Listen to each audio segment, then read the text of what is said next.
তুমি ফিতনা না ছড়াতা, তুমি বেহায়ার মতো বাইরে বের না হতা, তুমি তোমার চুল ফোলানো রাখতা, তুমি তোমার পোশাক ঠিক রাখতা, তোমার কথা ঠিক রাখতা, তোমার কথার মধ্যে মানে শক্তি রাখতা, মিষ্টি মিষ্টি প্রলোভন দিতা না, বাইকের পিছনে বসতা না, চটপটি ফুচকা খাইতা না, এখানে ওখানে আড্ডা মারতা না, কোন ছেলে তোমার কাছে আসতে পারতো না। তোমরাই কাজ করেছো, ছেলে আসতে পেরেছে। আপনারা তো কিছু হইলে ছেলেদেরকেই দোষ দেন। ছেলেরা তো এমনি আকর্ষিত হবেই।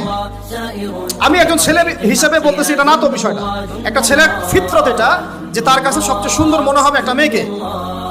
এটা একটা ছেলের ফিতরত, স্বভাব ধর্ম, এটা চুম্বকের মতো আকর্ষণ করবে। আর এর উপর যখন আপনি এটাকে ফ্রি অ্যাক্সেস করে দিবেন, লাইসেন্স করে দিবেন, বেপরদায় বের হবে, গায়ের জামা কাপড় ঠিক নাই, হ্যাঁ, তারপর কথাবার্তা মিষ্টি মিষ্টি প্রলোভিত টানতেছে, সিডিউস করতেছে, তখন তো একটা ছেলে মানে মিসগাইডেড হতেই পারে, স্বাভাবিক। ছেলেরও দোষ আছে, কিন্তু অবশ্যই এখানে মেয়েরও দোষ আছে। আমরা তো অনেক সময় ঢাকা শহরে দেখি রাত 10টা 12টা বাজতেছে, আমরা মাহফিল করে যাচ্ছি, কোনোদিন বাসায় ফিরতে 1টা 2টা 3টাও বাজে, রাত 3টার সময় ছেলে মেয়ে বাইকে করে ঘুরতেছে ঢাকা শহরে। ওই মেয়েটার কি বাসায় বাবা নাই, ভাই নাই, কোনো স্বামী বা কেউ নাই, মাহরম কেউ নাই?